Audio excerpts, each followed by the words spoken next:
നാളെ നടക്കേണ്ട കൊടിയേറ്റ കർമ്മത്തിനായി അടിമരം സ്ഥാപിക്കുന്ന പ്രഥമഘട്ടം. പ്രശാന്തിയുടെ സന്ദേശമോതുന്ന ഹരിതവർണ്ണത്തിലുള്ള ഈ തേക്കുമരത്തിന് ഒരു മഹാത്ഭുതത്തിൻ്റെ ഹൃദയഹാരിയായ കഥ പറയാനുണ്ട്. ഇപ്പോൾ മ്യാൻമർ എന്നറിയപ്പെടുന്ന ബർമ്മയുടെ വളക്കൂറുള്ള മണ്ണിൽ തഴച്ചു വളർന്ന ഈ തേക്കുമരം 200 വർഷങ്ങൾക്ക് മുമ്പ് ഒരു ഭക്തൻ തൻ്റെ ഉദ്ദിഷ്ട കാര്യസാധ്യത്തിനായി ഷഹീദ് നായകം ബാദുഷാ റളിയല്ലാഹു അൻഹുവിൻ്റെ പേരിൽ നേർച്ച നേർന്നു. മഹാനവറുകളുടെ പരിശുദ്ധ നാമം ഈ മരത്തിൽ കൊത്തിവെച്ച് അയാൾ ആ മരം ബംഗാൾ ഉൾക്കടലിലൊഴുക്കി.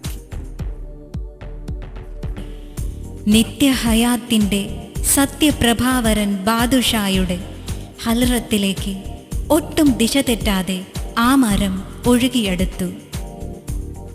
ബംഗാൾ ഉൾക്കടലിൻ്റെ പൊന്നോളങ്ങൾ ആ പുണ്യമരത്തെ ഏർവാടി കടൽ തീരത്തെത്തിച്ചു.